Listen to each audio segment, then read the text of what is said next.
வாழ்க்கையில முன்னேற ஆசைப்படுறது தப்பு இல்லைங்க. எதையாவது பண்ணி எப்படியாவது முன்னேறிடணும் அப்படின்னு நினைக்க கூடாது. அப்படி நினைச்சா ஏதாவது சிக்கல்ல மாட்டிக்கிடுவோம். கடவுள் உங்களை ஏத்த வேலையில உயர்த்த வருங்க. சில பேரு எப்படியாவது காசு பணத்தை சம்பாதிச்சிடணும், அப்பதான் வயசான காலத்துல நிம்மதியா உட்கார்ந்து சாப்பிடலாம்னு நினைப்பாங்க.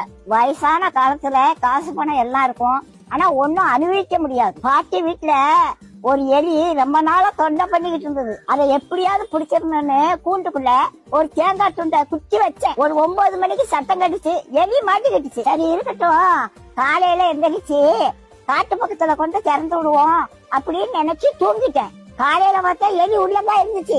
ஆனா அந்த தேங்காய் துண்டை அதை நக்கி கூட பாக்கலங்க. எப்படி வச்சானோ அது அப்படியே இருந்துச்சு. ராத்திரி முழுவதும் உள்ளதான் இருந்துச்சு. அந்த தேங்காய் துண்டை திங்கலாம்ல, அதுக்கு மரண பயம் வந்துட்டு அதனால தேங்காய் துண்டை திங்கிறதுக்கு மனசு வரல. அதுக்கு தேங்காய் துண்டை விட நம்ம உயிர் பிழைச்சா போதும்னு அது இருந்துச்சு. அதே மாதிரிதாங்க காசு பணத்தை சேர்த்து வச்சாங்க. கடைசி காலத்துல ஒன்னையும் அனுபவிக்க மாட்டாங்க. லட்ட பாட்ட உடனே வாயில எச்சி ஓடும். ஆனா டாக்டர் சொன்னது ஞாபகத்துக்கு வரும், லட்டை தின்றாத சுகர் ஏறி போயிரும் அப்படின்னு சொல்லியிருக்காங்க. ஆசைப்பட்ட ஒரு லட்டை திங்க முடியல, காசு பணம் இருந்து என்ன செய்ய? கடவுளோட ஆசீர்வாதம் இருந்துச்சுன்னா கடைசி வரைக்கும் நல்லா சாப்பிடலாங்க.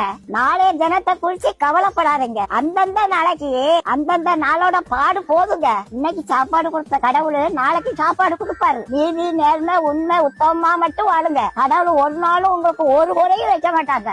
நம்ம எப்படி சம்பாதிச்சோங்கிறத கடவுள் பாத்துக்கிட்டே இருக்காருங்க.